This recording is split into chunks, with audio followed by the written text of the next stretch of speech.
Well, welcome to Staff Chat. In this series, we are interviewing staff members here at Christian Family Chapel to learn a little bit more about them and a little bit about their journey of coming to CFC. Thanks for joining us. We're glad you're here for a chat.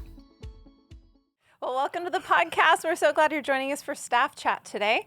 And so for this recording, we're actually interviewing me, Tracy. Tracy's going to interview Tracy. Yeah, I'm going to interview myself. Actually, usually I sit in the seat for Q&A, so I'm in the wrong seat. So here, let's switch. Oh, here we go. Here we go. All right. Well, in the studio, we just that was switched the fun seats. part. That was the fun part, right? Wow. And so Doug's actually going to lead this interview today. I'm not usually on this side of the table. You've been waiting a long time to give the answers. No, I have not. Okay. I like my seat better on the other side. I do.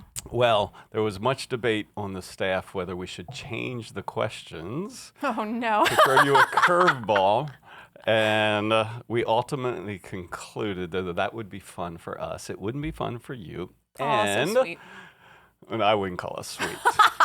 We decided that the goal of this was to serve the church and not to stump Tracy. So we're going to keep it so you already know all the questions so you can relax and enjoy yourself and be prepared for a curveball. Yeah. So, Director of Communications. Mm-hmm. That's your role here. Tell us what that involves, Director of Communications.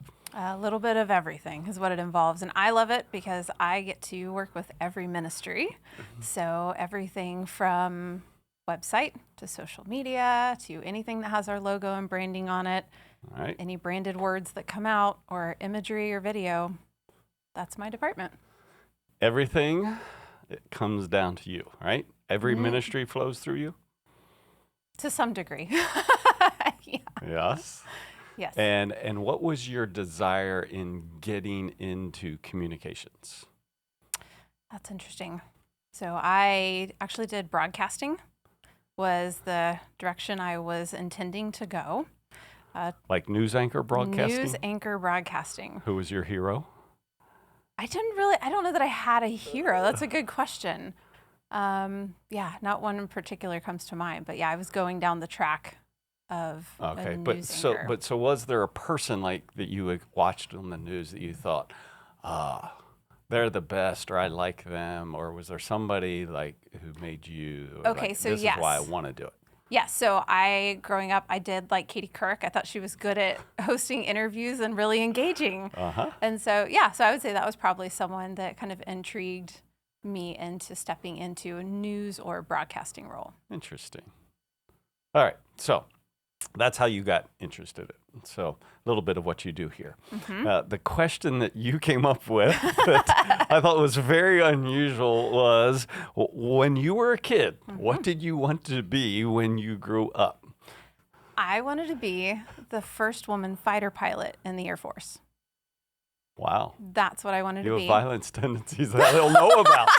You wanted to shoot people down. No, I wanted to fly jets. I wanted to go fast. I wanted the adrenaline. But in 93, a lady beat me to it. Good for her. But so I was. Do you know that lady's name? I don't. I did look it up recently because I was like, I remember I was in elementary school when I found out, but my dad was in the Air Force and then Air National Guard. So I grew up around planes. Right. He was a mechanic, ran the flight line, so I was always around planes. I was around the fighters. I sat in them growing up while they were working on them. Oh, you've sat in Got to sit in the 16s, the 15s. Seriously? Yes. Wow, that's impressive. Part of my childhood growing up. What was your impression when you sat in the cockpit? In the cockpit. Yeah. Smaller, bigger, tighter? Oh, and I was a kid. It's very tight. Like you slide into it. It was just power. It was awesome. You're just like, this is incredible. It's just this huge piece of machinery that can do so much. And Were you ever actually fly in one though? No. Okay. No, I just got to sit in them and watch them fly. But no, so that's what I wanted to be when I grew up. I wanted to be the first woman fighter pilot. And when did that dream kind of disappear? Probably sometime in elementary school when I found out that happened. And then after that, for a while, I still wanted to get a pilot's license, which I've actually never done. But I was always interested in flying in aeronautics. And then I would say it was in high school when I actually started getting interested in TV production, is what the classes were called at the time. And that's what kind of started pushing me towards broadcasting in high school. What did your parents think about the whole fighter pilot thing? My dad thought he always encouraged me to pursue hard things and to work hard for things. But I do think he had, I remember us actually having a conversation what that would look like being a woman in the military and what impact that would have and things to consider actually in that. So I actually remember having a conversation there, but he always challenged, he never held me back from doing anything. I would work on cars with him. I would do projects, all of those things. But yeah, we had those conversations too.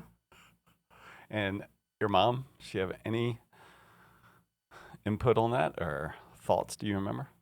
I don't remember specifically. Yeah. I don't remember. All right. So you went, not a fighter pilot. Yeah.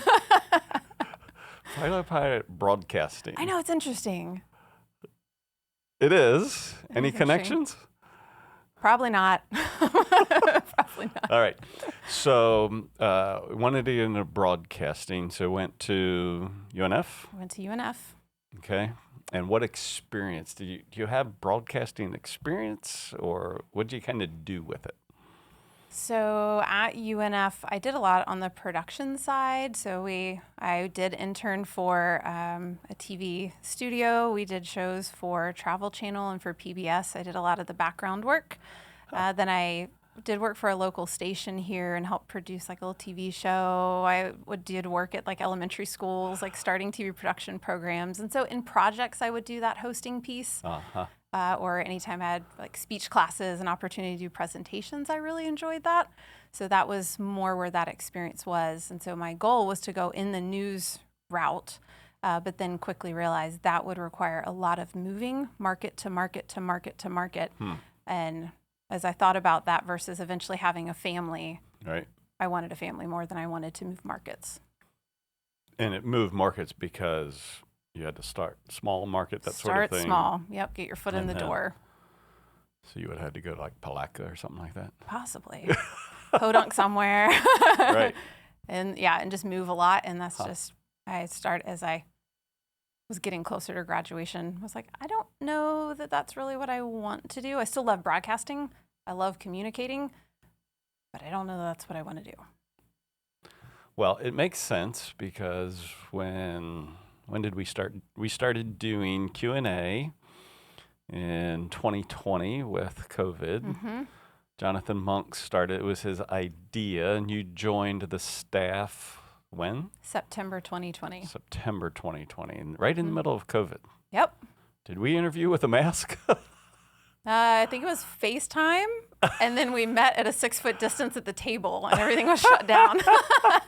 Such fond memories. Oh, my goodness, yes. But, so that makes sense, because then once do you remember when you started doing Q&A? Oh, when yes. you started okay. Oh, yeah. I remember the first time I did Q&A. Really? Oh, yeah.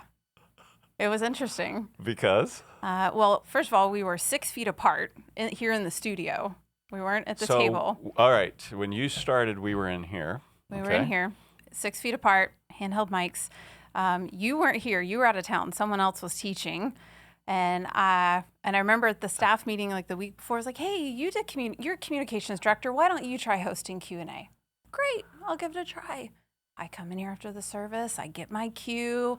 I knew there might be a little wait, like window when, speakers coming over. And the wait just kept going. And he wasn't here.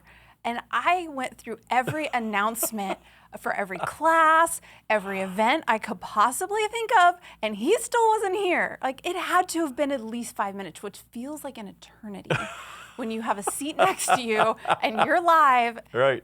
And not here. And you're just trying to come up off the top of your head. That was my first Q&A. And then eventually shows up, sorry, I was talking to somebody and forgot. Oh, they Someone forgot. reminded that he was supposed to be here. That's good. Yeah. Well, no, here's why I said it makes sense. Because once you started doing Q&A, repeatedly I would get, hey, that girl who's doing Q&A with you now. She's awesome. She's way better at Q&A than you are. That's what that was. So I'd have to come in and be like, Tracy, somebody else told me you're way better at Q&A than I am. So That's hilarious. Yeah, well, you're very, very good at it. Well, so thank you. It was a gift of the Lord to be able to actually use these skills now, because for so long they weren't. So being what utilized. what are the skills?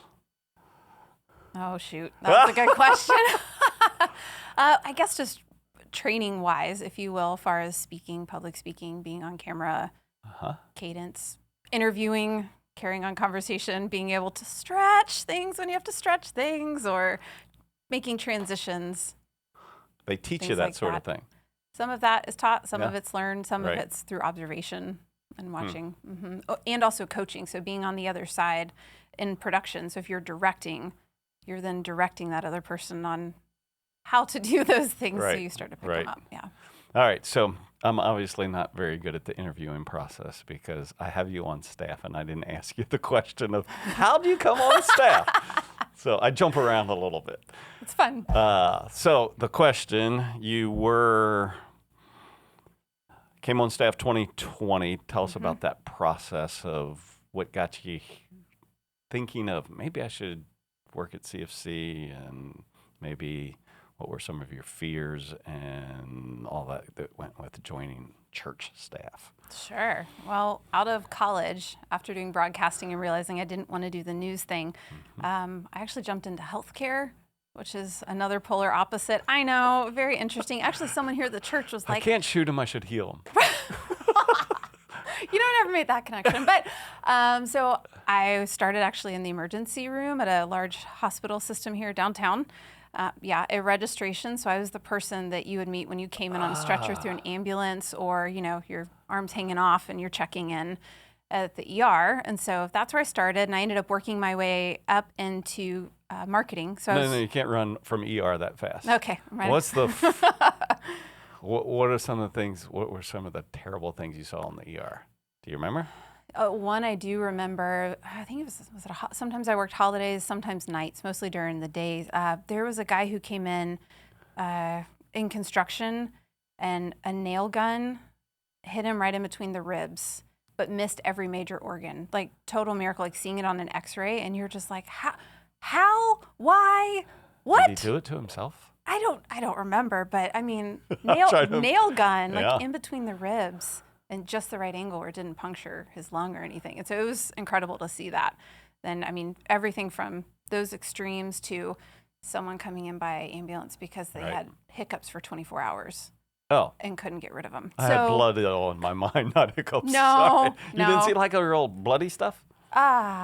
Maybe I wiped it out of my memory, but I don't remember that. Did you ever pass out? No. So blood doesn't bother me. Good. Snot in kids' noses bothers me. Like blood doesn't bother me. That's funny. I know. It's weird. But that didn't bother me. I was in there when they would have to like reset shoulders or, serious car accidents, other stuff that came in, which some days were really hard, especially when I work on the pediatric side. Some days are really hard. Some days. So you went ER to pediatrics or to administration? Kind of into administration, working with like physician recruitment, and then worked my way into communications, and then ended up in digital marketing for the health system. And so that's where I was right before I came here. So what's digital marketing? What were you doing? Websites, social media, pay-per-click, ads, Google search, SEO, stuff like that. All the techie digital stuff. I worked with the developers. I was a business analyst, and for a little while doing data and numbers. I've just been all over the place with stuff that I've done. It's so interesting that I'm hearing this come out. Yeah. But that's where I was working when actually Wendy Graves reached out to me about this job. So her son, Chris, and I grew up together, and he was like, you should check with Tracy. And she sent me the information. I had seen it. And Chris told Wendy to check. Yep. And I saw the job posting, but I was like, I don't know. I don't know that I want to work for the church. And so she reached out to me. I'm going to ask you, what would make you go, ew, I don't know if I want to work for the church? I don't know. You don't know what you're going to find when you pull back the curtain, Like, but also, and I think I've said this probably many times on Q&A. I am not a personal agent of change for myself. Like for me, personal change is very hard. I will encourage you all day to make huge change in your life, but you ask me to do it, and I'm like rocking in a corner. Like, no, I can't. So I did, went through a lot of prayer, considering the job, did an interview, and I turned it down. Yeah, I remember. I remember the interview at the table, Tony and I, and then you said no. I said no. And then I think... Because you met the real Tony and you said no. Well, I wasn't going to say that and record it, but... he's a scary guy. He scared off a lot of people. I think he's hilarious. I don't know if I've ever been intimidated by him. He makes me laugh. But during that time, we were going through Genesis. Mm-hmm. It was still COVID, right. So I remember being at home for the live stream. I think we just started coming back at that point. And I cannot remember the exact story or passage, but the topic was on when we make unreasonable excuses. Or so from either Abraham, Isaac, Jacob, or Joseph. I know there's some great examples in there. And so I'll have to go, I bet I have notes somewhere. But anyway, I will distinctly remember or not forget sitting on the couch in our living room, watching the live stream, and the Lord grabbed a hold of my heart in such a real way in that moment and said, you are making unreasonable excuses here. And the hesitations or the concerns or the things that I was displeased with the potential job opportunity, it literally felt like a physical change. Like my desire changed in that moment for what I wanted. And it was incredible. And so I think it was that afternoon I texted or called Tony and I was like, tell me your story coming out of corporate. And, that's good. And how the Lord used that. And he walked me through his story. And I was like, all right, let me think about it. He's like, all right, we're not going to make any decisions until like end of day this day. And I was like, all right, and called him back. And I was like, all right, I'm in.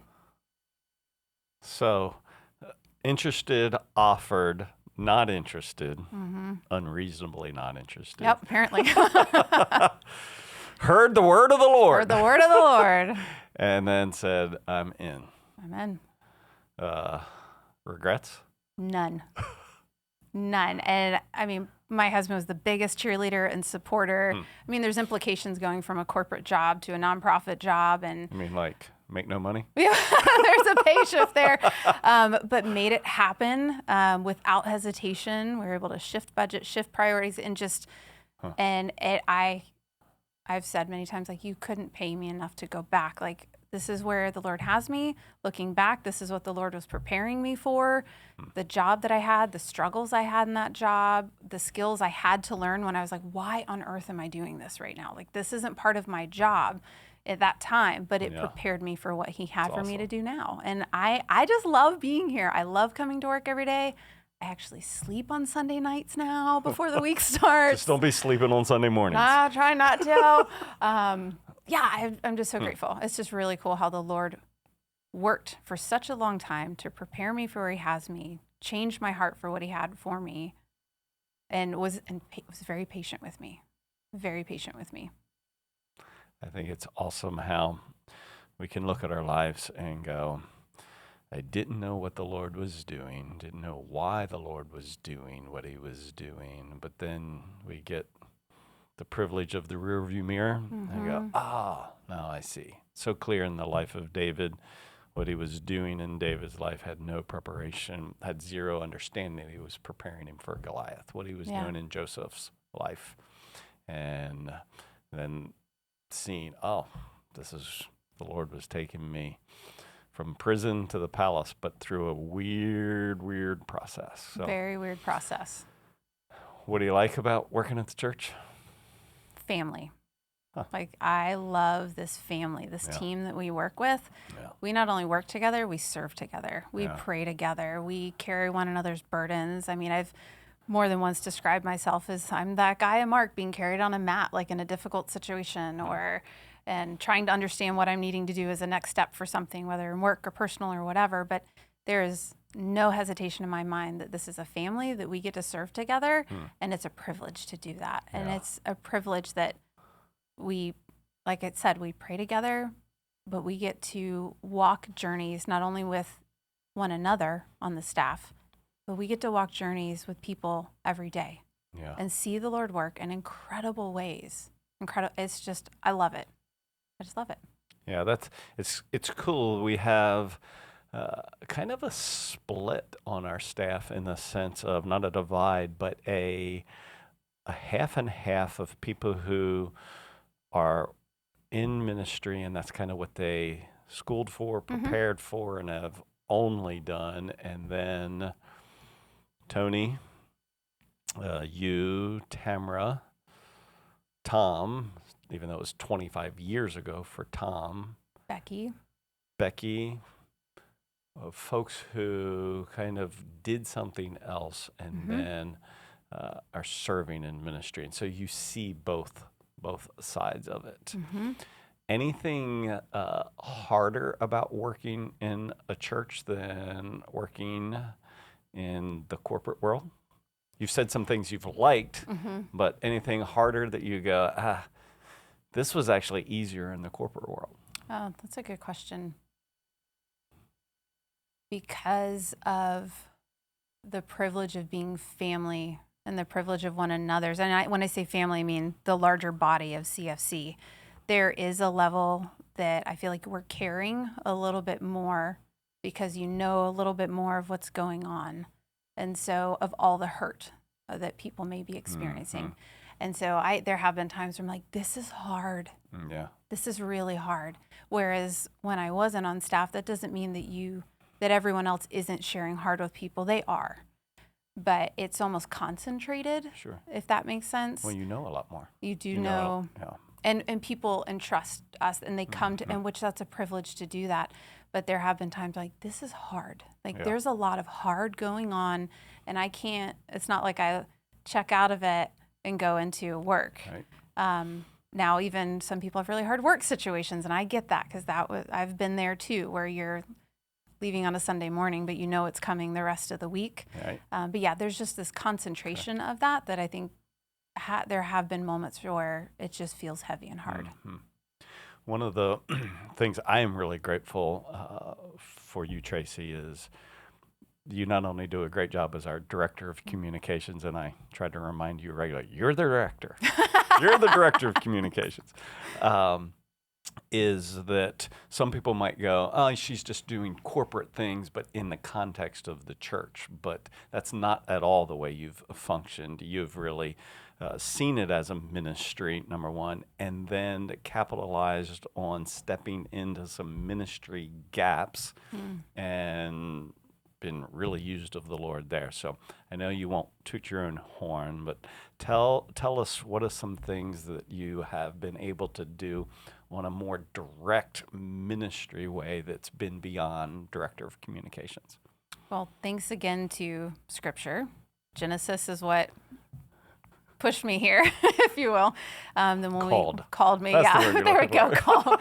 Drug you here. Drove me here. Dropped me off. The Nehemiah series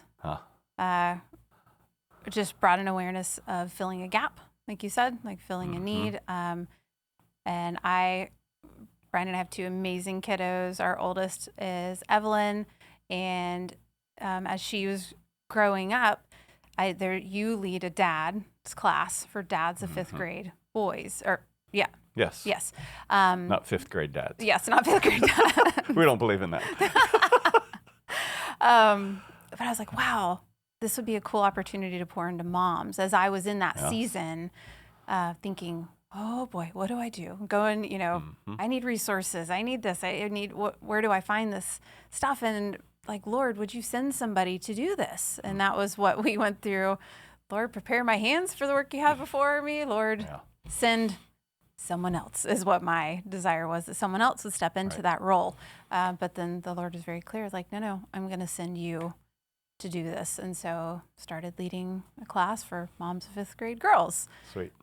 And then circle forward another 2 years, and then gap for moms who can't attend the Titus 2 in the mornings, where older women. Oh, before you go on that one, before you go. Rewind. Yeah. So, Mom, what's kind of your greatest joy, privilege, burden about being a mom? That's a lot packed into one. know. Joy, privilege, and burden. Yeah. Oh, Yeah. man. What do you love about being a mom? It's fun. I love just goofy, fun experiences with our kids. I was actually looking through pictures from 2020 randomly last night just to see like the craziness of COVID. There was so much crazy fun happening in our house because it was just that was our option, and it was a blast. Like I look so fondly at that time. There's a lot of fun, but there is just this, at the same time, there's this duality of it's a privilege to be able to pour into my kids and walk life with them in such an intimate way. Yeah. But at the same time, it's also this burden of, I want to do this well. Right. I want to prepare them. I want to guide them. I want to disciple them. So there's this duality there. Sure. And yet, I love it, and the Lord has grown me so much through it, more than I ever could have imagined. And it's definitely an area where I feel I am constantly growing and being stretched in that area. Have you, and I know you're still early in the mom of teenage years. You think 1 month in. 1 month in? So you think you're going to prefer being a mom of teenagers or being a mom of elementary age kids or babies? Babies, elementary, or teenage mom? What would be your favorite phase? Oh, I don't know. I think I might have to steal a line from my mom.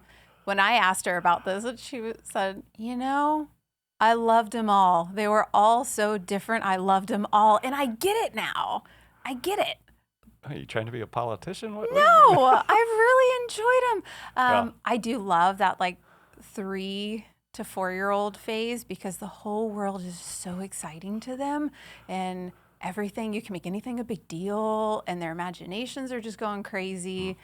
I love that stage, and their personality and their just individual thinking is coming out.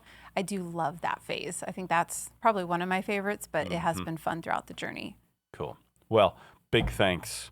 What a great privilege. We have this opportunity to prepare parents for those new phase of teenage years and helping girls become women and boys to become men. So grateful for that. So go back now, Titus 2, what's happening there? Being a working mom. There's, maybe 2 years where I was home. But the rest of that, I've been working either full-time, part-time, whatever, but most of the time has been part-time outside of the home. And so was not able to participate in mom's activities where older women were pouring into younger women and snippets, but not on a regular basis. And so there's some incredible ladies here at the chapel that did that about a year or so ago for a semester, and then they needed someone else to pick it up. And I was like, wow, Lord, it'd be really great if someone did this. It'd be so cool. Got to stop praying about stuff. I really should.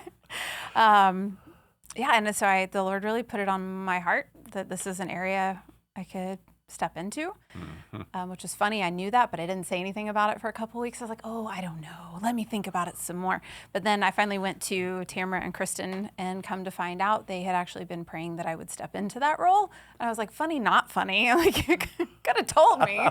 So that was just a confirmation from the Lord. And so now we have a evening session for Titus 2 for moms who can't make it in the morning sessions to be poured into by older women. It's a huge encouragement. And even though I've had the opportunity to kind of initiate these ministry areas, it's other women who are doing the heavy lifting, that are teaching and pouring in. And I'm just that catalyst that the Lord's used. And so it's a gift to be a part of that. You might be underselling yourself doing that. They are certainly helping you carry the load. But in both of these, I think what I'm so grateful is the willingness to take the lead, to take the initiative, and organize, because you love to organize. I love to organize. I really do.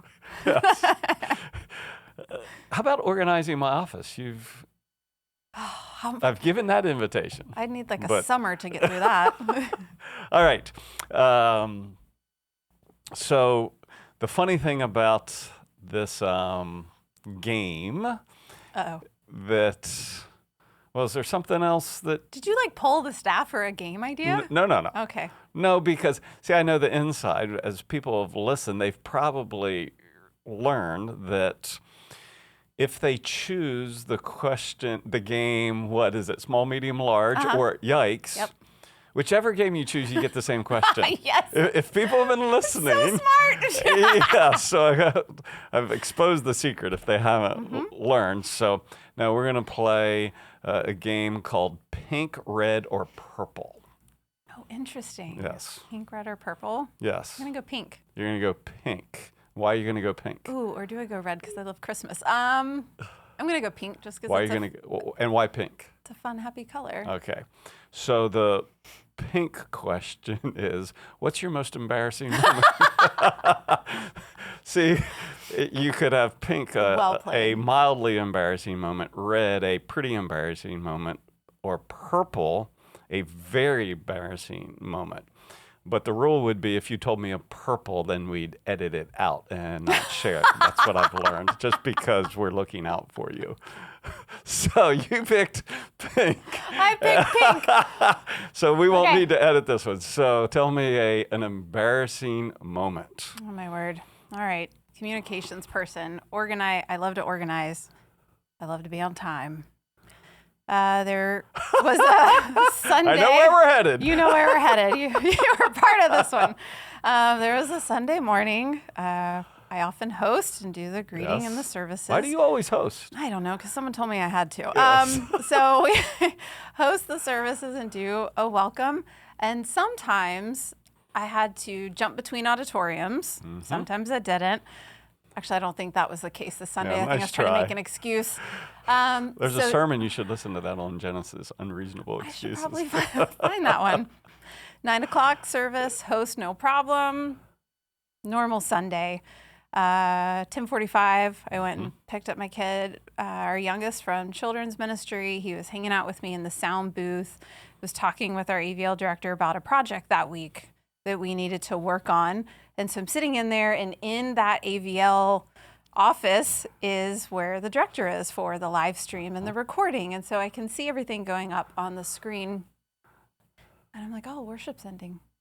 Oh, worship's ending. And I was like, I'm supposed to be hosting. And I'm still in the AVL office. My son's sitting on my lap. I pick him up and I toss him off my lap.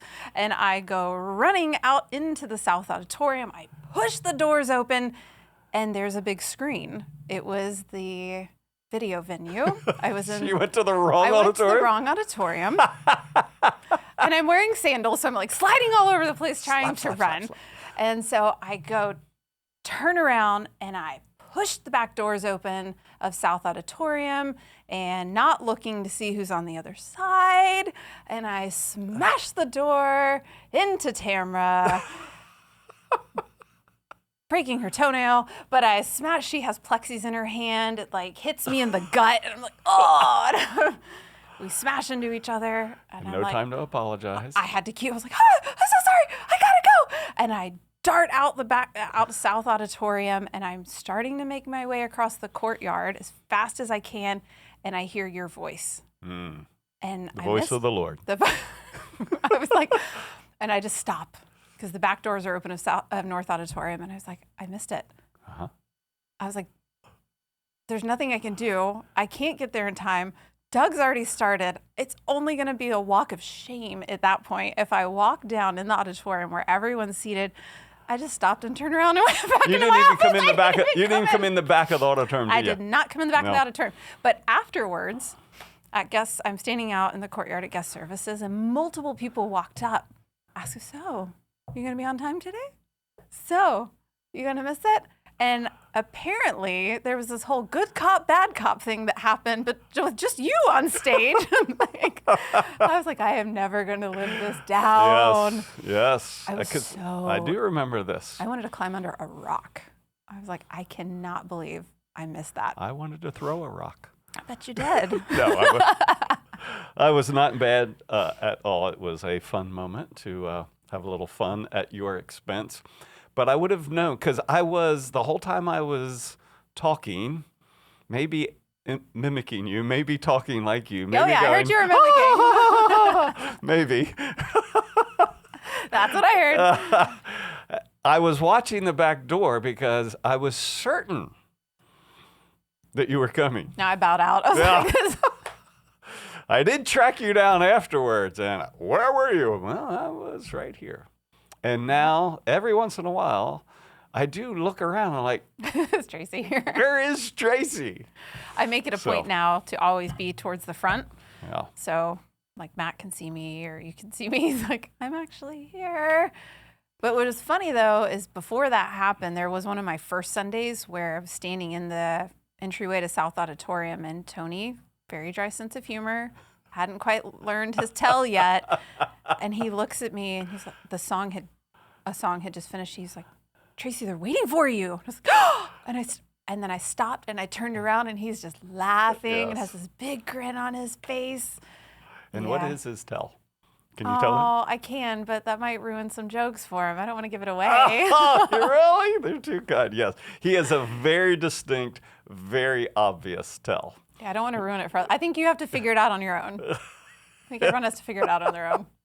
It's a good one. So, yeah, I can appreciate that embarrassing moment. I've always been afraid that some Sunday, when we used to have the 8 o'clock service specifically, is there some Sunday that I'm just going to not set my alarm, sleep in, and...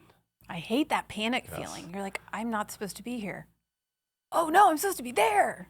So we have an agreement that if I don't see you on site or you don't see me on site 45 minutes before the service, there will be a, hey, where are you phone call. Getting a phone call. Yes, you're getting a phone call. Yes. Yep. So we need to figure that out for the service itself. Where are you? Where are you? Where's Waldo? Where's Tracy? All right. Well, it is a huge pleasure to have you as part of the team. Thanks. And not only a great director of communications, but a real heart for the Lord, heart for people. And, in these recent weeks, we've been